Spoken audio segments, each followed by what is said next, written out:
Hey, small business owners. Have your sales gone up but your bank account doesn't? Has getting to know your numbers been on your to-do list for a while? Let's face it, you're good at doing the work in your business, but the money is hard. Have you noticed that by the time you pay your bills and pay everyone else each month, there's just not that much left for you? It's just not fair. As a business owner, you know you deserve to be getting paid more than you are, but you just can't seem to figure out where all the money went. What if there was another way? What if there was a way to tell your money where to go instead of wondering where it went?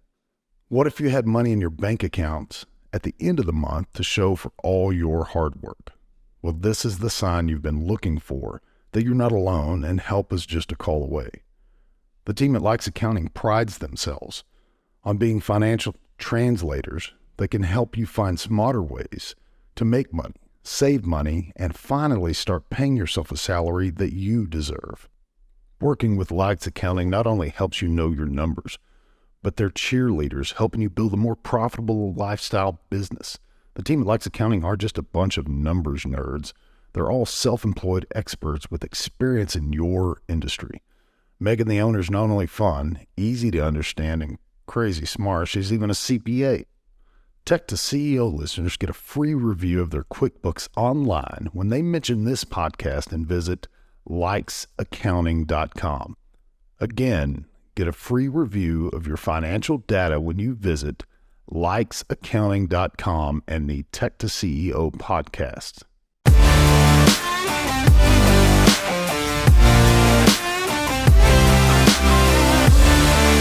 Welcome, everybody. Welcome to the Technician to CEO podcast. I'm your host, Wesley Maria with Bergflow, and today we are joined by Darryl Chandler. I've known Darryl for many years, and we've spoken a little bit about his journey. He's the CEO and owner of Focus Property Inspections, amongst others.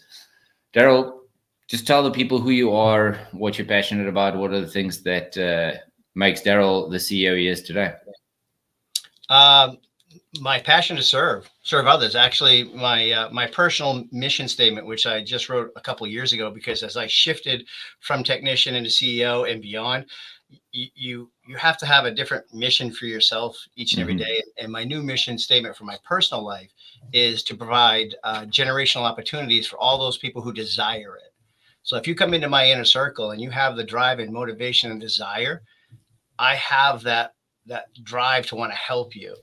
Okay. When I do some business coaching, one of the questions I ask my students is, what motivates you to be who you are and do what you do? And I have them journal on that for months before they actually come up with the right answer. But mine is, I'm a creation of God who is energized and spiritually renewed by my service to others at a highly intimate level. Yeah. Okay. If I can put myself in service of you at a highly intimate level, I get renewed through my successes, but also your successes. And that gets me out of bed in the morning and drives me with an energy that just doesn't wane. And once you get to that passion, right, the day is not exhausting. The day is like, oh, it's over already? No, man, I'm having so much fun. I want to do this. I want to do that. And then you see that infectiousness get onto other people. And then you see them drive that same way. And you're like, yes, there's somebody who's living large right there, doing it right. You know what I mean? Yeah. And I was, in my worship down the other morning, I came across this phrase that says, we are an altar of broken stones. None of us are perfect. None of us are complete in our sense. So I'm a broken stone as much as you're a broken stone, but we all form part of this altar, called sacrificial life towards the service of God, and I know that's something that's, deeply important to you. We've had many nights, many moonlight conversations around this. Focusing a little bit about the conversation is, what was your journey like from technician to CEO? Oh, it was tough. Yeah. It was tough. It was rewarding, but it was tough, right? Because the whole time you're in your own way. But you can't, you don't even realize that it's you that's in your own way. If you're the person that always turns the wrench and now you want to grow, right? You've got to find somebody who turns your wrench. Well, you have to change your mindset now that they're going to do it and you're going to train them and they're going to do it exceptionally well. But you got to find the person that has the same drive as you, or they're not going to do it exceptionally well. And I think a lot of times people hire the person just to fill the void instead of looking for the right person to speed the process up. And so there's so much growth that has to go on in order for you to make that mindset shift from the technician to the CEO, you know? So talking about that mindset shift, you know, when did you realize I want to be a CEO? Not I am a CEO. We'll get to that in a minute. But I think to your point, a lot of people, they still see themselves as a technician. And at some point you've got to realize I want to be a CEO. So what was that journey like for you?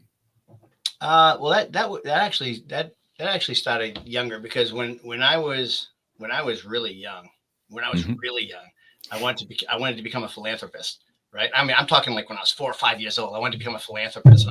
I didn't even really know what the word was. I just knew that those people gave a lot of good stuff away. People, benefited from it. Right. That's really all I knew about it. And so that mindset started very early for me. And I knew that if I stayed where I wasn't helping enough people. And so I've been self-employed all my adult life. And I knew that the decisions I make help a lot of people, but the decisions I make also can hurt a lot of people. So if I make the wrong move, I'm doing just as much damage as I can do good. Okay. So early on, I knew I wanted to be a CEO. I wanted to be a person who made a difference in people's lives. I just knew that it was a gift. I accepted Christ back when I was in 4th grade, and not because my parents told me to accept Christ. It's because I was going to my friend's house and they had Bible study. I'm like, oh, this is cool. And it just hooked into me right then and there. And that has actually led me on the journey. And I know that you have people who can do a lot and are good, but only can go so far. And some people are gifted with more abilities than others. It doesn't make us better or worse than anybody else, but we have to maximize our gifts given to help as many people. Right. And that driving force is what's led me to want to be a CEO and beyond. Yeah. And I came across an interesting statement the other day. It says, that leap from technician to CEO, and I think it sums it up beautifully, is to those that jump, no explanation is necessary. And to those who don't jump, no explanation is possible. Because that decision has to happen within you. There's no external force that is going to make you the CEO. It's not your revenue. It's not the size of your business. It's all in your head. And for you, when did you get to that point when you realized, okay, I'm not a technician anymore. I am now CEO? Okay. Well, that happens when you're growing and everything's going along, and you're growing and everything's going well. And then all of a sudden, out of the blue, I felt lost in my own company. I'm like lost. I'm like, okay, wow. I'm going to go do this. No, so-and-so's doing that. No, I'm going to go do that. No, so-and-so. Well, what the heck am I supposed to be doing? Well, what am I? I don't know what I'm supposed to be doing. Right. And I realized right then and there that that was telling me that I became a CEO. I didn't know it at the time. I was just sticking my head down and sticking to the plan, hiring people, working on people, growing people. And then when all of a sudden I didn't know what to do in my own company, I'm sitting in my office wondering, what am I going to fill my day with? Right. That's when you realize that you've got a synergy going on that you are now overseeing. And your responsibility isn't to turn that wrench now. Your responsibility isn't to do that payroll. Your responsibility is to make sure that you're still investing in the visions of the people who are working directly underneath you. And as are they and the people underneath them. Yeah. And I was having a fireside chat with somebody the other day. And exactly what you're saying is we're so focused in our business to build a strong team around us. And then when you get that strong team, is you have to realize, now I have to be a stronger leader. Because it's one thing to build a strong team. And, evidently you said, I've done that. I went to go look for something to do, and all these holes were filled in my company. And the tendency of a lot of people is, well, now I can go sit on the couch at home and drink beer and watch, the Cowboys eventually win. Is some people then make a mental shift to say, I need to grow as a leader, because strong leaders need a strong leader. So how has that growth been? How have you grown because of showing up as a CEO? Okay. So let's go back. Let's drill down a little bit on that lost state, because it's going to lead right into this, right? Once you feel lost in your own company and you don't feel like you're pulling your own weight, right? You've got to go searching for the answers of why, and then you've got to go searching the answers of where do I fit into this, right? Because if you go and be that CEO that goes and sits on the couch, all of it falls apart, and then you got to start building all over again. And then if you have that same mindset where you go sit on the couch and it falls apart again, and then you got to come back and build it all over again. Those are the people who burn out and get frustrated because you don't have that growing vision that constantly keeps growing and that synergy that constantly keeps building, right? So when you get to that level where you feel like, I don't know what I'm supposed to be doing, or I am lost, that's when you really got to start looking outside of your sphere of influence for the next leader in your life, the next big visionary in your life, the next big coach in your life. You can change business coaches, and as you should, because some business coaches are going to be good as you start to scale, and then some business coaches are going to be good as you get to a certain level.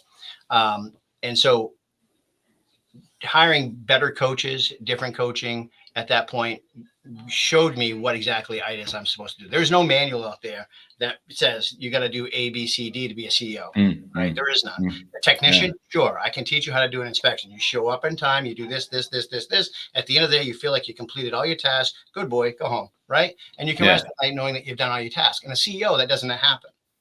Okay, the mindset is different because it never shuts off. You're a CEO 24 hours a day, 365 days a year. And you've got to realize that though you don't necessarily have a beginning and end task, there are victories that you can start to identify. And you identify that by being better at clarifying your own vision. And once you do, now you know what you're supposed to be doing. I'm not supposed to be over here helping with payroll or helping with an inspection or a client care coordinator or something like that. I'm supposed to be reading this book, right? Learning how to run a better meeting, growing myself in the responsibilities that I'm supposed to be doing.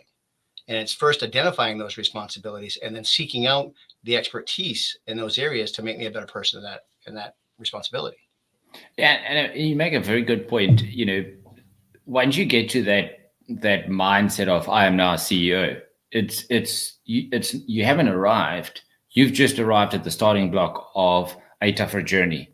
Yeah, because there's no job satisfaction on a daily basis where you can check off a list and say, I've done this, I was productive this day, because there's 50,000 things screaming for your attention.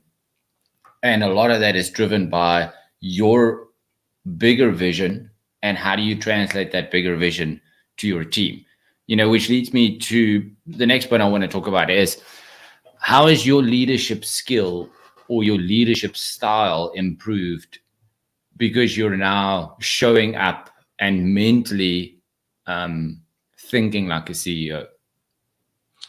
I would say that how's my leadership style change? I'm more patient. I'm more open to ideas. Okay. As opposed to before? Yeah. Before it was my vision. Yeah. Right. My vision is to have a truck, a ladder, a screwdriver, and go start doing inspections. Great. Now, when we go after we master that? The minute you start hiring employees, you get away with that superficially for a while, growing your company based on you making all the decision and you making all the drives, right? But you're limiting yourself by your own paradigms by doing that. So you have to be more patient and you have to be open to other perceptions and other visions because they're going to improve your own, right? And so instead of talking at my leadership, I talk with my leadership. Right? Instead of presenting solutions, I ask for solutions. So in these conversations with your leaders where you say, I'm talking with my leadership, apart from that, I mean, that's a wormhole in of itself. How do others see you daily show up as a CEO versus a technician functioning as a CEO? So how would my employees recognize me as a CEO? Yeah. Well, first and foremost, I don't work on tasks. I work on people. Right? Yeah. Beautifully said. Yeah. Yeah. There's no task in the company that I work on. Yeah. If a problem ends up on my desk, it's because it hasn't been solved before, or it can't be solved with the authorities that exist in the people that are below me. Now, my decision becomes who needs that authority. And then I go to that person and I work with the who on developing the construct of that authority. Does that make sense? Yeah, perfect. So that's how I show up. I mean, I work on who's, not tasks.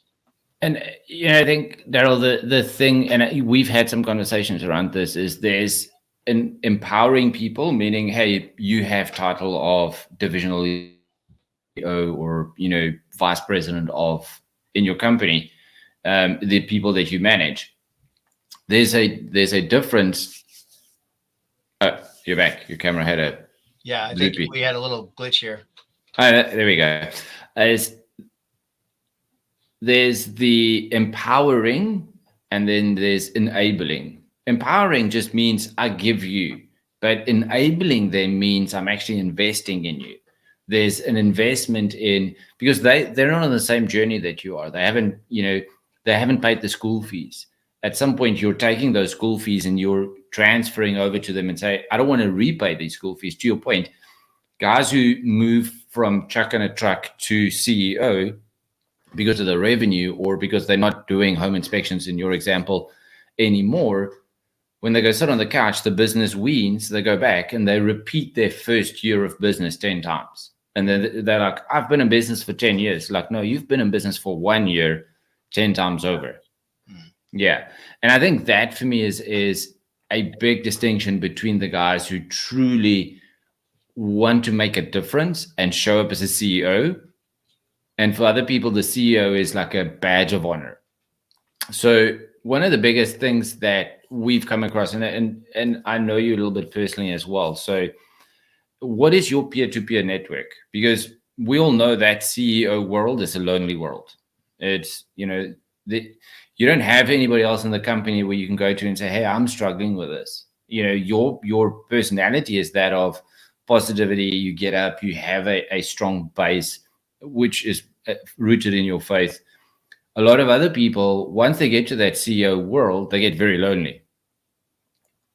And that peer-to-peer network, how would you see value in people establishing a peer-to-peer network? Oh, it's huge, actually. But you got to get to people who are, driving in their businesses in the same direction or in the same manner, right? You don't want to create a peer-to-peer network where you're always teaching down, right? It's either going to be across or it's going to be up. You know what I mean? Yeah. You're trying to grow. I'm fortunate enough that I've got a lot of really good business owners around me that are a part of and I have a support group in almost every adventure in my life. I have a workout group for just working out. Okay. Some of those guys, they're in phenomenal shape. They're not really good business people. I probably won't take investment advice from them, but I will take workout advice for them. Right. Yeah. So that accountability is huge when you build your peer-to-peer. So when you're building your peer-to-peer, you have to have a group of people that you respect and that respect you equally back, and that you're willing to listen to it and listen to when you don't want to hear it. So spiritually, I have a different group of people who hold me accountable, because they're willing to. They may not be the best business people, they may not be the best workout people, but they're the best for me spiritually, because they can touch me when I need to be touched, or pull me in when I need to be pulled in. And same with my business peers, right? You have to have people who around you motivate you and energize you, but you have a responsibility to that group too. Now you have to lift them up and energize them. But at the same time, if you think they're going off the rails, you have to tell them that, as I expect them to tell me that. And if I go off the rails and I show them I'm right and they're wrong, then great, they learned. If I go off the rails and I learn that they're right and I was wrong, then okay, I learned that way too. Yeah. Because there is going to be some of that anyways in any group, because when you deal with a lot of peer-to-peer in businesses, you're going to have a lot of strong personalities. Yeah. And you can't be offended by that. You got to be motivated by that. It's not a competition, because we care about each other and we want each other to be very successful and driving, but you've got to surround yourself with people who are going to have that same mindset. Never the people who want to pull you backwards. Never the naysayers, right? Yeah. They're saying that because they're exposing their own weaknesses and inability to see a vision, right? And shame on you if you allow them to steal your vision, because they're pulling you backwards, right? Always be in a group that's always lifting everybody up. Yeah, and I think for me the nugget in there is you have to know how you're going to show up. a lot of people go into these peer-to-peer networks, whatever it is, with a want. I want this, I want that, I want to learn from this person, I want to learn from that person. You have to understand that you're going to have skin in the game. Mm-hmm. You're going to have to be part of creating that value proposition. As I said before, CEO world is a lonely world. But if you can establish strong relationships with people that has the same ethical values and the same foundational principles and goals, then it's not my opinion versus your opinion. We're speaking the same language, in essence. So, diving a little bit deeper into you're obviously the CEO of Focus Property Inspections, but we spoke about that offline a little bit. Is the difference between serial entrepreneur and parallel entrepreneur? I think serial entrepreneur is somebody that can replicate that journey. A parallel entrepreneur is somebody that builds a business, sells it, builds a business, sells it. That's not a serial entrepreneur, because for me, it needs to run at the same time. So, you're constantly looking for new businesses. How big is that world of yours? Well, right now we have 11. We're in the middle of building our 12. We're getting ready to open up a water quality lab, which is about just under $2 million worth of equipment plus renovation costs to the space that we've got going on. It should be open up in May. And then I've got the other businesses that are up and running. But realistically, I don't think I'm the CEO of those businesses. I look at I've got CEOs in place at this particular point in time, and I don't have any day-to-day operations with most of them. Probably 3 or 4 of them I can think of off the top of my head that I have some kind of interaction with on a weekly basis. So I think that's a great point, Darryl, is once you really start occupying that clean air space at 50,000 foot view as a CEO, then one, you can identify what a CEO looks like. And 2, you need to get to the point where you can manage CEOs. I think a lot of people just, for them being CEO of my company is the end goal. And, your testimony of, well, once I got here and now I am CEO, what's above that? I move into that business space where I'm investing in other companies. I have CEOs that now report to me. And it's important to have a trajectory. And I think a lot of people work towards a specific goal and they don't think beyond that. And you can only get into your space when you've really mastered the mindset around being a CEO. Yeah, no, I agree. And that trajectory is important, like you were saying, because if I become the CEO, right, then if you're not growing and thinking on that trajectory or a trajectory all the time, then you become that complacent CEO and everything falls apart. But if you look at it as a stepping stone to the next chapter in life, right, then you're always motivated to move to the next. So there's always something to do, some responsibility that you're obligated to fulfill within the bigger picture. And no different than, hey, when did you learn how to hire the best home inspector? It's probably once you get out of the field and look back, right? It's not while you're doing it, while you're learning it, right? While you're learning it, you can't identify who's got the right personality, the right presentation, but once you're outside of the forest, you look back at the trees and you say, okay, these are the best ones that make the best lumber, right?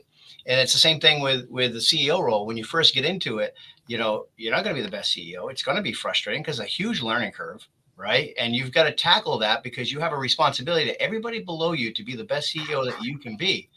But then once you're there and you move beyond that role, then you can look back and say, okay, now I know how to be a better CEO, but I have a bigger obligation now, and that's to train the other CEOs to be CEOs. So yeah, and I'm a firm believer, and we train that a lot. Is you hire for attitude, you train for skill. And the thing with skill is it always gets passed along. You can't pass attitude along, but you can pass skill along. And I think, one of the beautiful things that we've spoken about is sometimes when you step into that CEO role and you said you hire another technician, you very quickly realize I wasn't even the best technician. So I'm not looking for somebody who did it my way. You have to let that go and say, okay, can I get a person that can do it better than I do? And I think a lot of business owners, when their name's on the door, they're like, well, I'm going to set the standard and you only do it the way that I've done it. And you kind of put, a lid on those guys to improve upon what you've built, because you're attaching your pride to the label of my name is on the door. Yours is called Focus Property Inspections. It's not Chandler Inspections. It's not Darryl comes to your house at 10 o'clock in the morning. It's Focus Property Inspection. So you have an identity outside of just being the CEO of your company. Yeah. Cool. So what are you excited about the future? What's obviously, the water sanitation, water testing facility. So no, water sanitation, water testing. Sanitation is next. I just dropped that bug in your ear. Water testing facility. What's next? Well, what excites me about the future is it's changing. It's always changing. Right. And I think that's really what really drives me. See, back when I was a technician, I hated change. That's that mindset shift you got to have, right? It's like, oh, now my competitor's doing this way. Now I got to do this. Now I have to get a drone. Now I have to get now you're chasing your tail because you're not really following your vision. You're following somebody else's vision. Yeah. And your world's constantly always evolving and always changing. Now, we strive to be the leading property inspection company in each market we choose to compete. Period. End of story. Right. So we look for how can we facilitate that change? How can we be that agent of change? Because we know that 99% of the people out there we're competing against can't change. They can't pivot. They don't like to pivot. We're creatures of habit. We want to stay in there. So what excites me about the future is change. This is why I like changing economies. Everybody looks at this economy and says, "Oh, I look at this economy. Look at all these opportunities." You know what I mean? Yeah. I mean, there's a gazillion opportunities here. And if you start looking at the opportunities instead of the negativities of any situation, you're not going to create synergy looking at negativity. But if you're looking at all the positive things that are going on, all the positive things that you can do, and the change that you can affect today. So what always energizes me is change. And the great thing about that is the future is full of it. And, Darryl, you said something and that thought, be the change you want to see. A lot of times in our businesses, you have to be the change. And that means letting go of my ego. I see a lot of business owners and I coach a lot of them as well. And, apart from this shirt, which I'm very proud of wearing, I'm going to get another shirt that says, drop your ego, because CEOs in their business, if you have ego, I promise you it'll be the death of your business. Because if I was to work in your company, but you've got a ego attached to being a CEO, I don't care how well you say your open door policy is. I don't care how well you say, I had a conversation with a business owner this week. To get this person on this side of the business that thinks and operates in a certain way to work with this person, whether this be the CEO and the director of growth or whatever it is, the common ground that you operate in is called community. It's called collaboration. And you can't force that. So one person can step into that common ground, but if the other person doesn't step in, collaboration will never show. And you can't say, well, we'll just collaborate across this tennis net. You and your side and me on my side. So what advice would you have to help people change their perspective? Obviously, a lot of what we're talking about is changing your perspective. Yeah, well, stop thinking small. Yeah. Stop thinking small. You know what I mean? We limit ourselves based on what is going on around us. Think big. Spend a lot of time, casting your vision, refining your vision. Because if you really put the energy and work into that, you get clarity. And then, that vision is going to change. There's no doubt about it. Because you're going to, if it doesn't, you're going to outgrow that vision, right? So it doesn't really, you don't jump from one vision to the next. What happens is the vision just keeps growing like this, right? And that clarity that you're going to get is that you're going to draw other people to that vision because they're going to share a similar vision. right? And they're going to see your vision, their vision within your vision. And that's where the community, that's the overlap. And that's where the community happens. That's where the culture happens. That's the part that as a CEO, you really got to be paying attention to. Yeah, and there's as you say, there's no perfect book. There's no step 1, 2, 3, because it's unique in your business, because there's elements that influences that no 1, 2, 3 step can solve for you.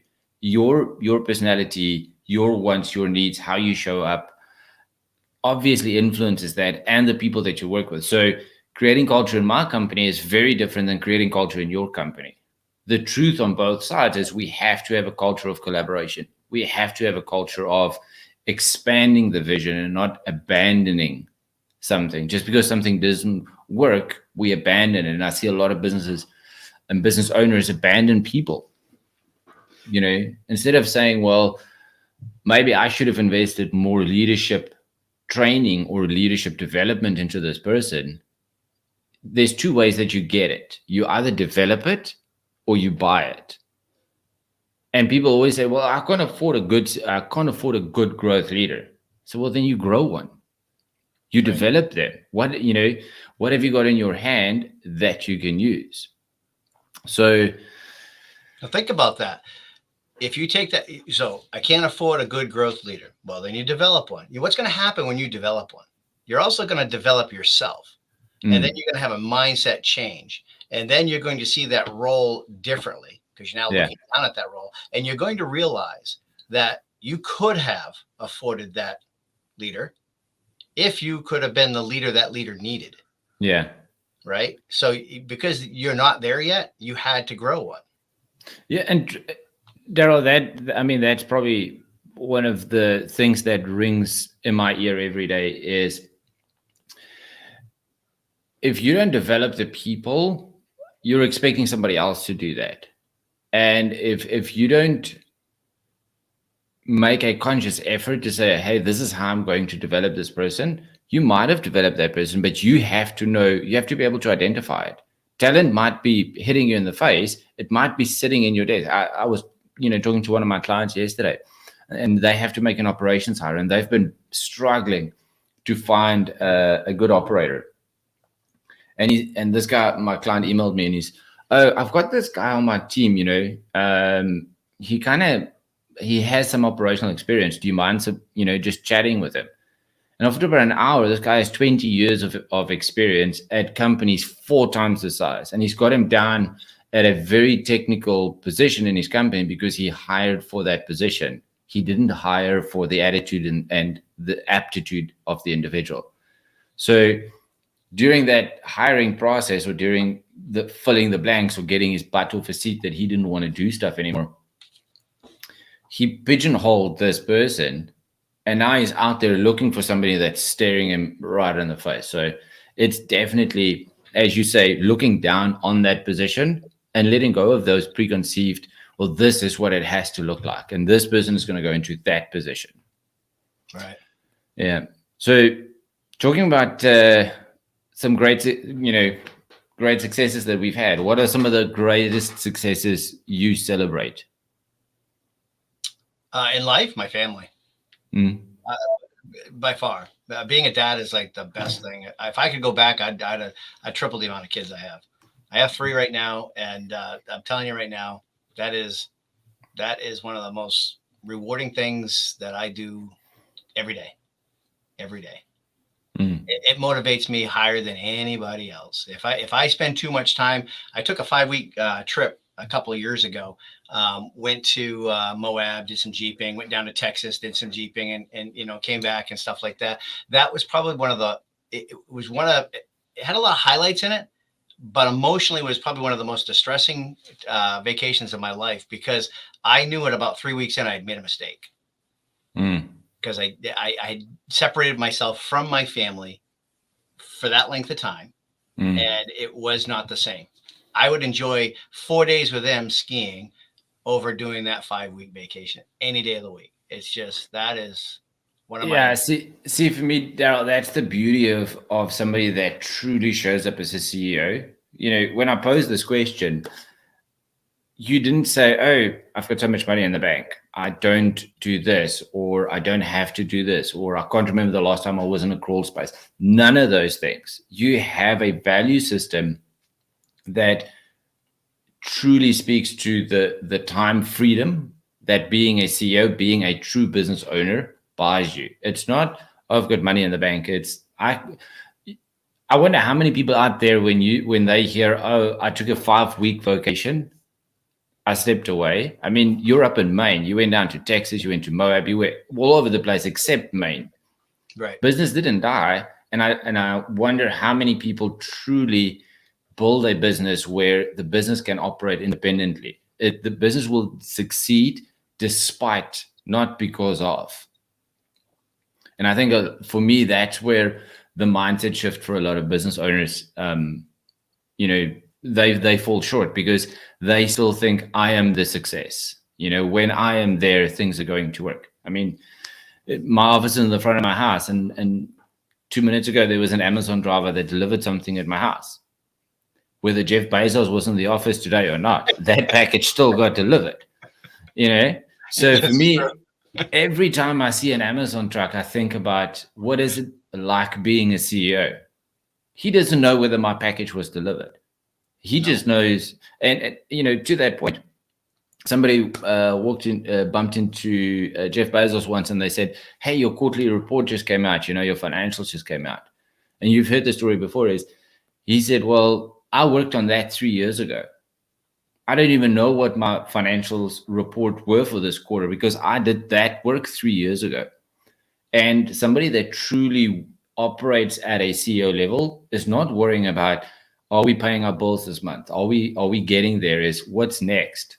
I mean, you've got 11 existing businesses outside of what you're currently doing, and you're starting at 12. That's having that vision, that forward vision. And I think a lot of business owners gets consumed or arrested because I have to be the best at being a CEO. I was talking to Dirk, the owner of Berklow, and for a very long time, his biggest objective was to be the CEO, until he became the CEO, and he's like, hell no, I do not want to be CEO no more. That's CEO is still a day-to-day operations. Yeah. It's day-to-day, every day. You know what I mean? Yeah. I probably work in all my companies. I probably work about 10 hours a week. Okay? 10 hours a week, man. Yeah. And then I spend the rest of the time working on people. Okay. I'm going to lunch with them. Talking about their lives, where they are, things like that, where we come up alongside and help them, where we can. And I'm not just people in my company, people outside of my company. So probably about 10 hours a week, I'm working, in my company, and the rest of the time I'm working on people, testing, growing them. And that's the thing. Ultimately, people buy from people. Yeah. It's a relationship. It's relationship. Whether they do business with one of your company or 5 of your companies, it's not so much about what you can do for them. It's people buy from people. And you have to know who I am in this moment is the person that this person want to buy us from. Is the person when I say buy, I'm not just talking about a product. They buy vision. Right. When you have a conversation and you say, hey, why don't we start a water treatment or a water testing facility? They're buying that idea. They're like, hell yeah, I can get behind that. Mm-hmm. What do we need? Staff, resources, funding. What is it that we need? Because it opens up the conversation. So we've talked a lot about all the good things about a CEO. What are some of the biggest blunders that you burned your fingers on? What would you say is your biggest lessons learned as a CEO? Wanting more for people than they want for themselves. Yeah. That's my biggest thing is that I'm so excited about what I do, and I want other people to enjoy that same thing. But some people don't want that. Some people don't want to move out of the technician role.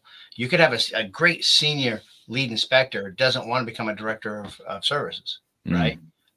Takes the position because, they feel obligated to, but they don't perform at a high level because they didn't really want it to begin with. They were really good at what they were. They wanted to stay in that role. But I'm telling you, if you work yourself through these phases, you're going to have an incredible life, but they don't see the same vision that I do. So I've made mistakes in the past by wanting more for them than they want for themselves. And some people don't have the drive to want to do it. Or some people get overwhelmed because they don't have the capabilities. So you lose talent that way sometimes. Because you're not in tune to their vision. You're so consumed with your own vision that you just want for people to just, grow and succeed and have that. And it's because you're looking at that relationship from what can they do for me? Yeah. Because, if they're a great technician, and I've seen this a lot, is people take a great technician and they promote them into a management role and they make a terrible manager. Because being a good leader has nothing to do with your skill of your craft. How good a home inspector you are, how good a water tester you are, none of that has to do with your ability to lead people. Because there's, we talk about hard skills and soft skills, and some of the softer skills are the things that you can develop. The solution to my problem is more of the same. I have a money problem, so I just need more money. You have a perspective problem around money. Yeah. I don't have enough time, so I'm just going to hand off all my tasks to other people. It's not how much time you have, it's how you spend your time. It's a perspective problem that people have. And that, for me, is the challenge of CEO. When you look at the talent in your business, you say, well, I have good employees or I have bad employees, or I have strong employees, I have weak performers. It's a perspective problem.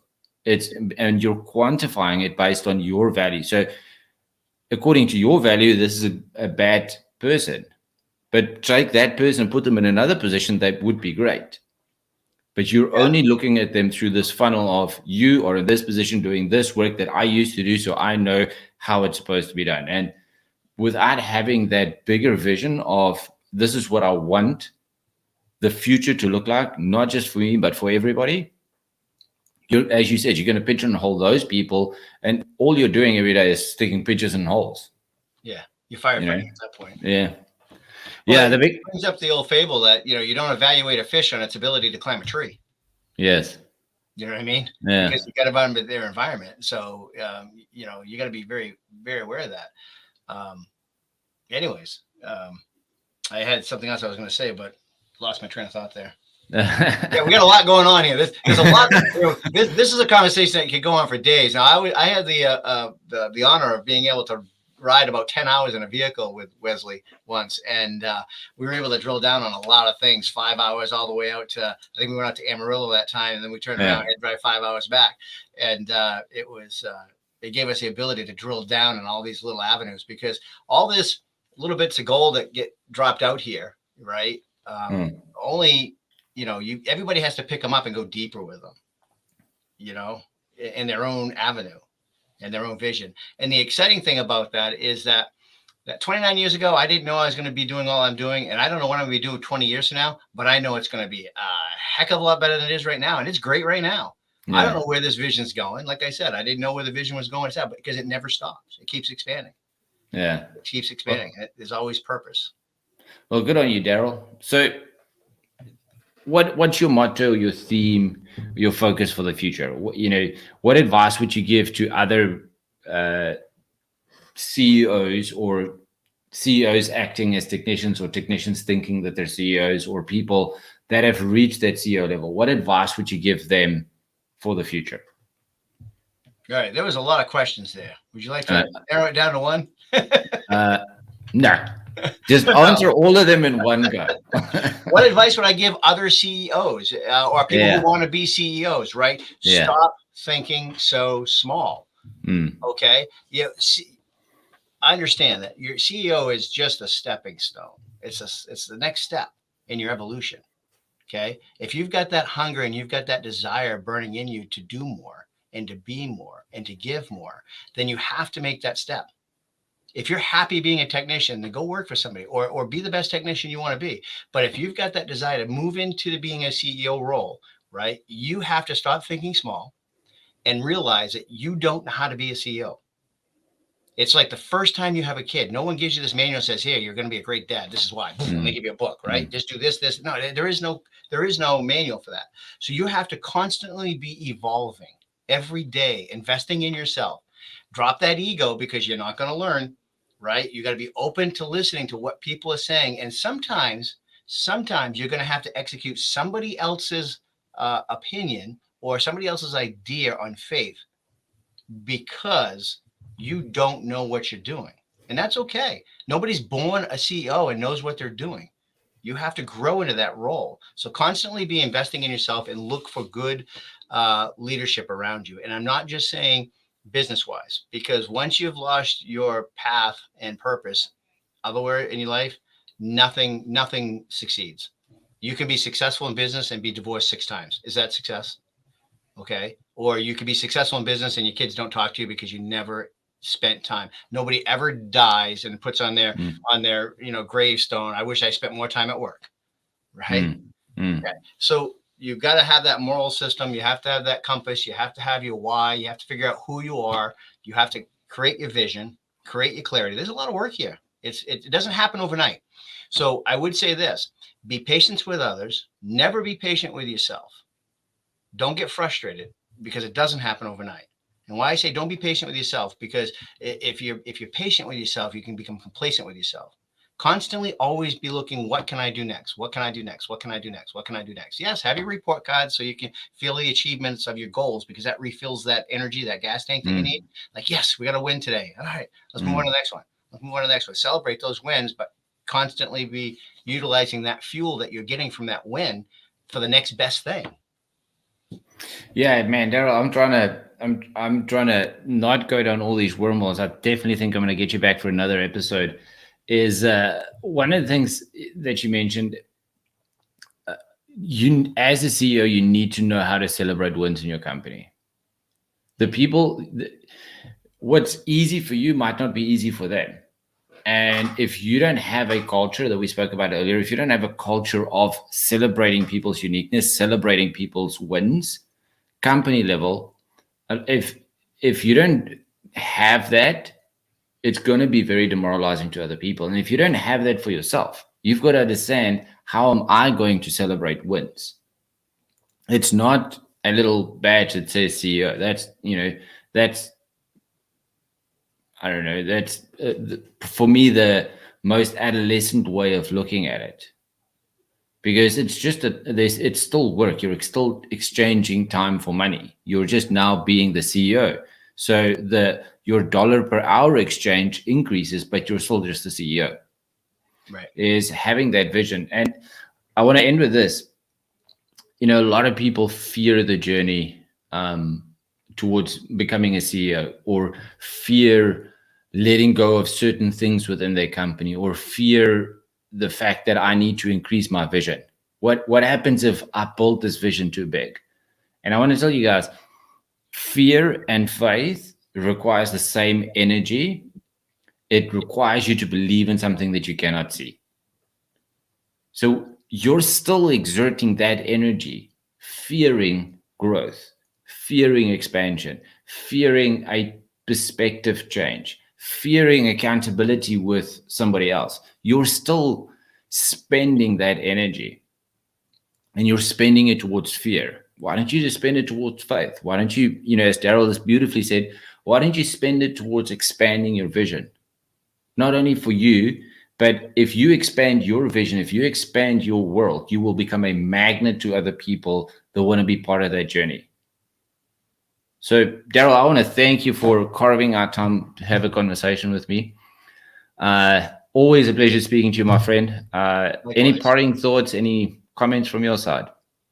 No, I wish everybody a blessed year. This is going to be a great opportunity year. And if there's, get a hold of me through Wesley. If anybody wants to talk, I truly believe it. I get renewed by helping other people.